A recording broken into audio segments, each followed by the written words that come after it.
गुरुदेव के चरणों में कोटि कोटि नमन। श्री विचार सागर दर्पण की चौथी तरंग में चल रहा है कि वो शंकावादी ने शंका की है गुरुदेव से कि आप कह रहे हो कि ये चारों चेतन एक है, पर मेरे को ये समझ में नहीं आता कि ये चारों एक कैसे हैं, इनमें एकता कैसे है। तो गुरुदेव उसको कल बता रहे थे कि तीन को मिलाकर जीव बना है। पहले तो हमें ये समझ में आए कि तीन को मिला के कैसे जीव बना है। अब वही गुरुदेव उसको समझाने की कोशिश कर रहे हैं। देखो, अधिकारी कौन है? उत्तम अधिकारी। उस उत्तम अधिकारी के क्वेश्चन भी कैसे होंगे? उत्तम ही होंगे। अब उसी को तो ज्ञान देने चले हैं, क्योंकि वो बीच में से और निकालता आ रहा है, शंका निकल रही है। देखो, जो क्लास में बच्चा बैठता है, जो समझने की कोशिश करता है ना, उसी के ही प्रश्न उठते हैं। जो चुपचाप बैठे हैं, जिनको कोई शंका नहीं उठ रही, उनको क्यों नहीं उठ रही? क्योंकि वो समझ ही नहीं रहे। अगर हम समझने की कोशिश करेंगे फिर पता चलेगा ना ये कैसे, ये कैसे, तभी हमें ये बनता है ना ये क्वेश्चन। तभी तो ये शंकावादी को शंका हो रही है। वो समझने की कोशिश कर रहा है कि गुरुदेव उसको कहाँ पे बिठाना चाह रहे हैं। उसकी खुद की जिज्ञासा है, वो उत्तम अधिकारी है, तभी उसके अंदर प्रश्न निकलते आ रहे हैं। नहीं तो देखो, क्लास में ऐसे चुपचाप बच्चे भी बैठे होते हैं जिनके प्रश्न ही नहीं उठते।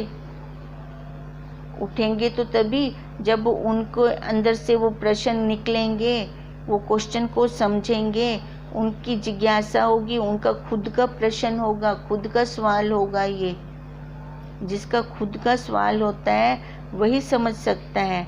अब इस उत्तम अधिकारी का खुद का सवाल था। अब वही सवालों में से सवाल तभी निकाल रहा है क्योंकि उसकी जैसे मान्यता थी। अब ये गुरुदेव उसकी मान्यता से उसको बिल्कुल उलट बता रहे हैं, तभी तो उसको बार बार शंका हो रही है। अब वही गुरुदेव ने बोला था, जीव का साक्षी कुटस्थ। इस पिंड में जीव और इसका साक्षी कुटस्थ। देखो, अनुभव करो उसको। इसमें से क्या जड़ है, क्या चेतन है, इसको देखो। और बाहर ब्रह्मांड में ईश्वर और ईश्वर का साक्षी वो ब्रह्म, उसको भी देखो, उसका भी अनुभव करो। हो ये हमारे चारों तरफ सारा कुछ रहा है, पर हमें पता ही नहीं है, हमें इसके बारे में जानकारी ही नहीं है। अब जो तत्व ज्ञान के अधिकारी हैं, जिनको ये तत्व ज्ञान में रस आता है, उनके ही प्रश्न उत्तर चल रहे हैं। गुरु शिष्य के संवाद से ही देखो ये वार्तालाप आगे बढ़ती है, और यही संवाद जिज्ञासुओं के लिए बहुत जरूरी है। नहीं तो वो कहाँ, कैसे उनका मार्गदर्शन होगा। अब वही गुरुदेव उसको उदाहरण दे रहे थे कि जीव भी तीन से बना है और ईश्वर भी तीन से बना है। अब कैसे जीव तीन से बना है, तो उसके लिए कल हमने एक घड़ा लिया था। अब घड़े के अंदर जो आकाश है, अब उस आकाश में जल भरा। आकाश खाली स्पेस होएगी तभी तो उसमें जल भरेंगे। अब देखो, घड़े को भी स्पेस चाहिए। अब घड़े को कहाँ रखेंगे, उसके लिए भी तो जगह चाहिए। उसको बाहर वाले आकाश ने जगह दी। अब बाहर वाले आकाश ने जब उसको जगह दी तो उसका नाम हमने क्या रख दिया, घटाकाश। अब अंदर उसके जब हमने जल डाला, क्योंकि अंदर वाले आकाश ने उस जल को जगह दी। अब उस जल के अंदर जब आकाश का प्रतिबिंब पड़ा, अब इन तीनों को मिलाकर हमने क्या कहा था, जलाकाश।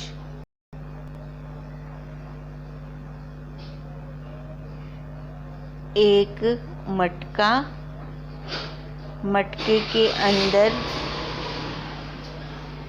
भरा जल,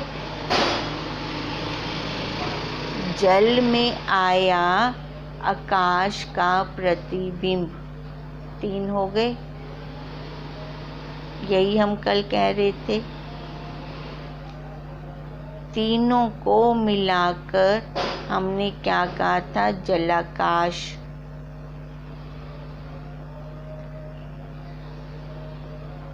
अब इसको हम देखें, अपने ऊपर देखें।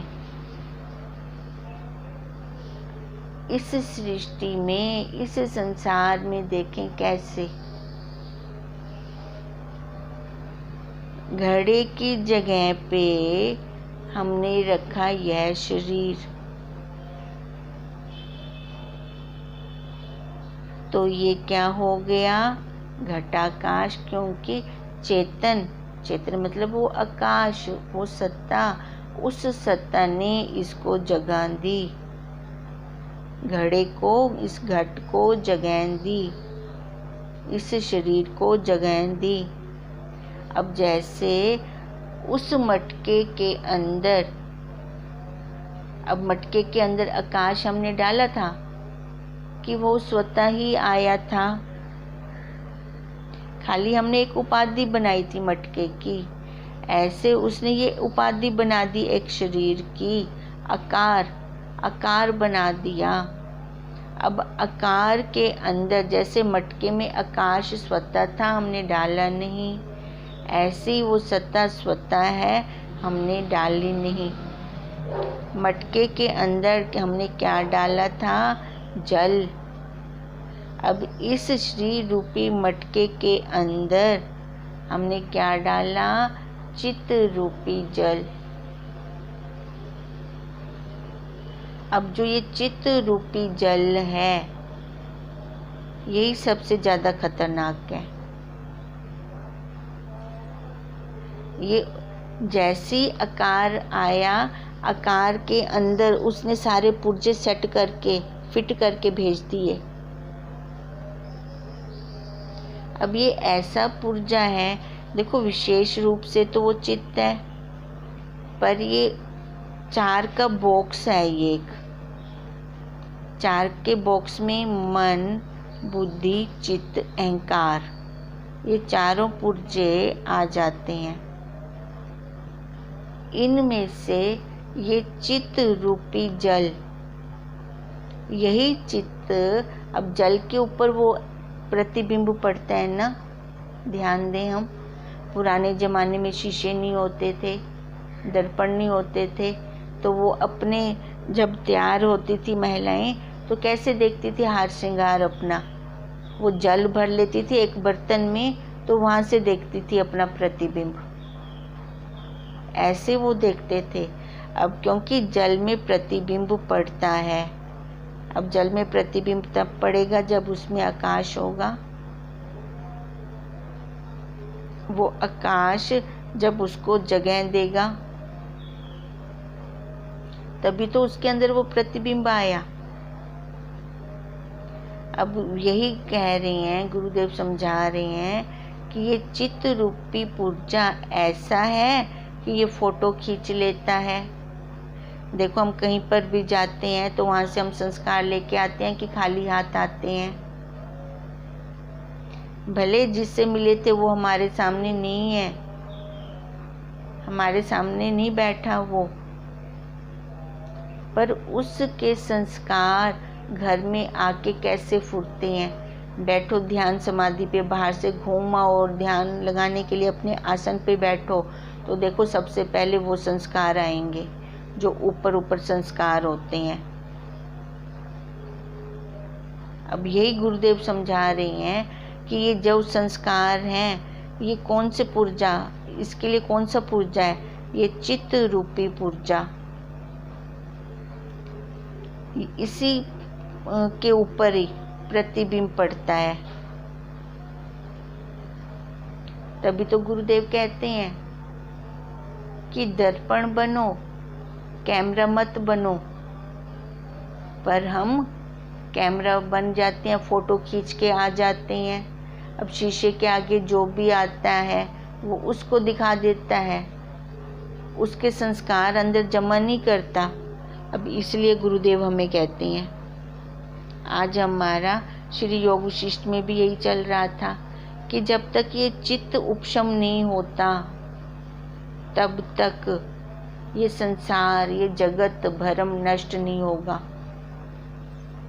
मूल क्या है इस जगत का, इस संसार का, ये चित्त।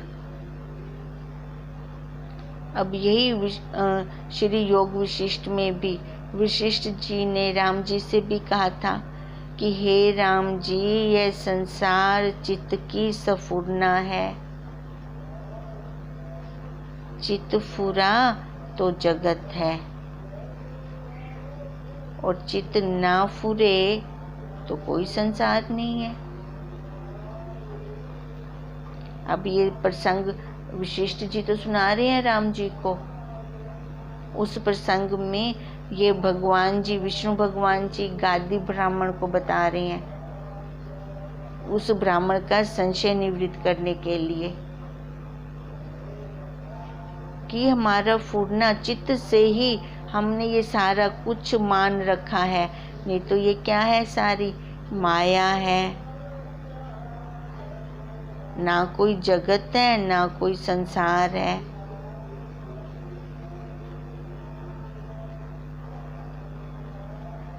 ये सारी माया। अगर ये सत्य होता तो सुषुप्ति में कहाँ चले जाते हैं, कहाँ पर ये लय हो जाता है सुषुप्ति में। अब यही गुरुदेव हमें बार बार दिखाते हैं कि जब हमारा चित्त कहाँ से कहाँ पहुँच जाता है, ध्यान समाधि में बैठते हैं तो यही चित्त ही तो होता है कि हमें कहाँ से कहाँ घुमा के भी लेकर आ जाता है वापिस। तभी तो हमारे कर्म बन जाते हैं। खाली जो हम शरीर से कर्म करते हैं वो नहीं बनते, जो मन से भी हमारे कर्म होते हैं वो बन जाते हैं। मन से हम ज्यादा कर्म बना देते हैं, तभी तो ये जन्म कर्म समाप्त होने में नहीं आ रहा, तभी ये खत्म होने में नहीं आ रहा। ये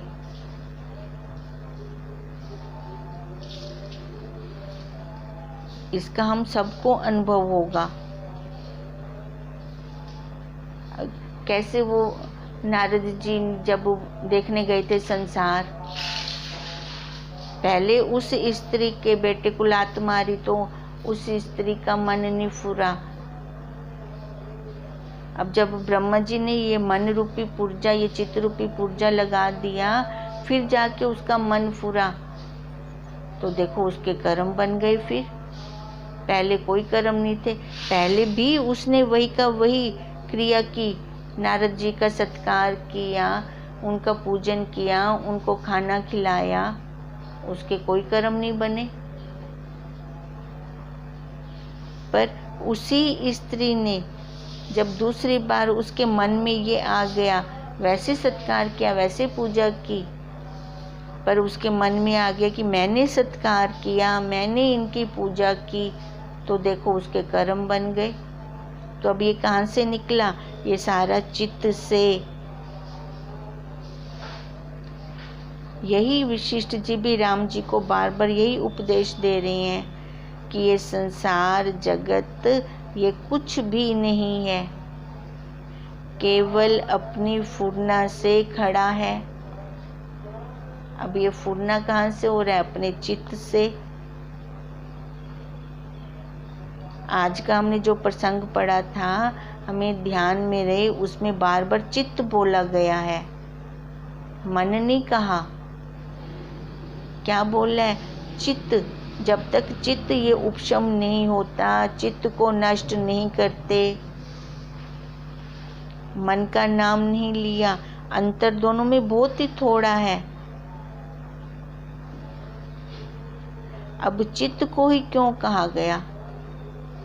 क्योंकि ये चित्त जो पुर्जा बना है ना, जल तत्व का बना है। चित्त रूपी जल कहा ना हमने, जैसे मटके के अंदर हमने जल भरा तो हमने उसको क्या नाम दिया था?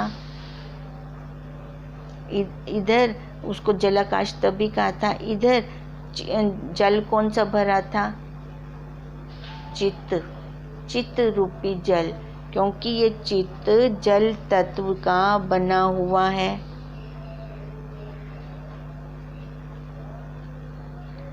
मटका ये शरीर और इस मटके के अंदर जल माने चित्त रूपी जल। अब जल में किसका प्रतिबिंब पड़ा था? आकाश का। और इधर क्या है? आकाश। वो साक्षी जो हमने नहीं डालना, खाली आकार बना तो वो अपने आप ही उसके अंदर आ गया, क्योंकि वो कण कण में व्यापक है। जो इसका प्रकाशक है, जो चेतन है, उसका जब एक्स पड़ता है तभी ये जिंदा हो जाता है। इन तीनों को मिलाकर ये जिंदा हो गया, तो इसको हमने क्या नाम दिया? जीव का। तभी हमने इसको जीव का।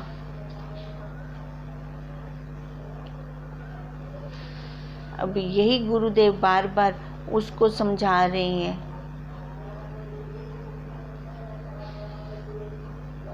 इन तीन को मिलाकर जलाकाश कहाँ है?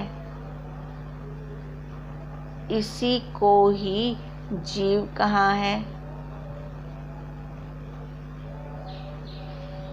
ऐसे ही ये शरीर रूपी घट और चित्त रूपी जल और उस जल में पड़ा चेतन का प्रतिबिंब, इन तीन को मिलाकर जीव कहा।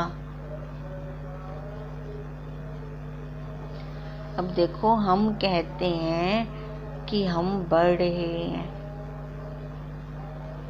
बढ़ रहे हैं, ध्यान दें, पर हमारे ऋषि कहते हैं घट रहे हैं। अब ये घट को कहा था ना, शरीर किसको कहा? घट। घट रहे हैं। देखो बात कितनी सच्ची और पक्की है हमारे ऋषियों की, वहां पर हम रुकते ही नहीं है। अब घट क्यों कहा? क्योंकि इस शरीर को हमने घट के उस मटके के अनुसार इसको, मटके के स्थान पे इसको रखा। घटती तो रहा है, हम जन्मदिन मनाते हैं, हम समझते हैं हम बढ़ रहे हैं, पर नहीं, ये धीरे धीरे एक स्टेज तक आता है ऊपर, फिर उसके बाद जाता है नीचे। ये घट रहा है, घट रहा है। देखें इसको, ध्यान दें। तो जीव इसको तब कहा गया, इसके अंदर चित्त मतलब वो अंतःकरण। अब देखो ये अंतःकरण कहाँ पे आएगा? जहाँ पर शरीर होगा। शरीर भी है, अंतःकरण भी है। जब ये दो हैं तो तीसरा कूटस्थ, वो तो वैसे ही सर्वव्यापी है। वो तो कण कण में है। कौन सी ऐसी जगह है कि जहाँ पर वो ना मिले?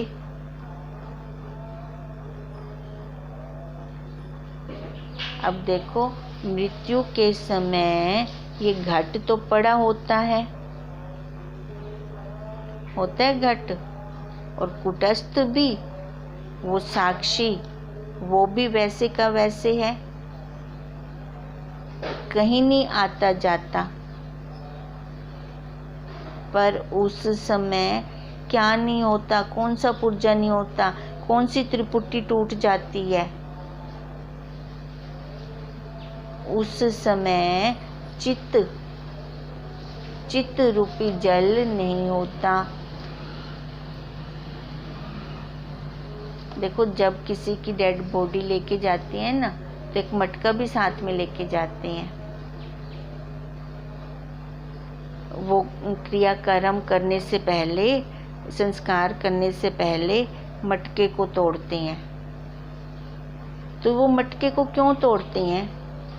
वो ये निशानी देते हैं कि तेरा ये शरीर रूपी घट अब टूट गया है, क्योंकि वो त्रिपुटी नारी घट है वैसे का वैसे। अब और उसमें वो साक्षी, वो कुटस्थ, वो भी वैसे का वैसे है।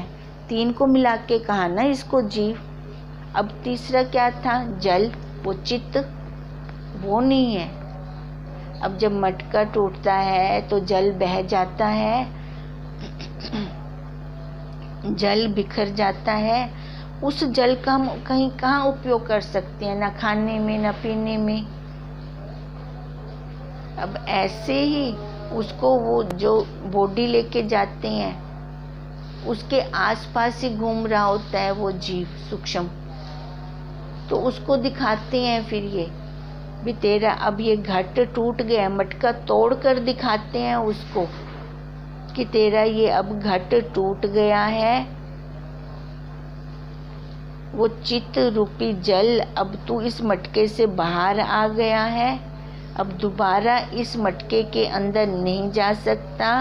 ये तू अपनी बुद्धि में बिठा ले। तू अब आगे का कार्यक्रम कर। उसका क्रियाक्रम हुआ, इस जीव का कार्यक्रम हो गया।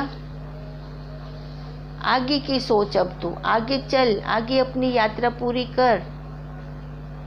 अब उसको ऐसे दिखाते हैं ये घट तोड़कर। ये शरीर भी है उसका वहाँ पर, वो साक्षी भी है, नहीं है तो वो चित्त रूपी जल नहीं है। जो हमने बोला त्रिपुटी टूट गई। अब त्रिपुटी टूट गई तो इसको हमने क्या कह दिया कि मर गया। मर गया। दो बातें आ रही हैं इसमें, एक जो मरा है और एक जो आगे गया है। ध्यान दें, मर गया वो यहाँ पड़ा है मटका, किसी काम का नहीं है, तो उसको जला देते हैं। आगे गया, मर गया, गया कौन? वो आगे, वो सूक्ष्म, वो अंतःकरण, वो अब गया। तो उसको ही सुधारा करना है। कर्म के अनुसार फिर उसको और आकार मिलना है। अब तभी गुरुदेव कह रहे हैं, देखें मृत्यु के समय तो घट पड़ा होता है, कुटस्थ तो वैसे भी कहीं आता जाता नहीं है। पर उस समय जो चित्त होता है, मतलब अंतःकरण, वो जा चुका होता है। उसको जीव कहा जाता है। जब अंतःकरण भी है, शरीर भी है और उसका प्रकाशक वो साक्षी भी है, तो इन तीन को मिलाकर हमने उसे संज्ञा दी जीव की।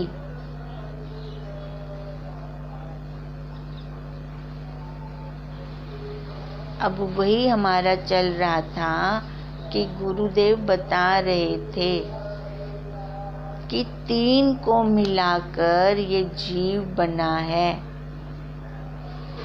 और तीन को ही मिलाकर वो ईश्वर भी बना है।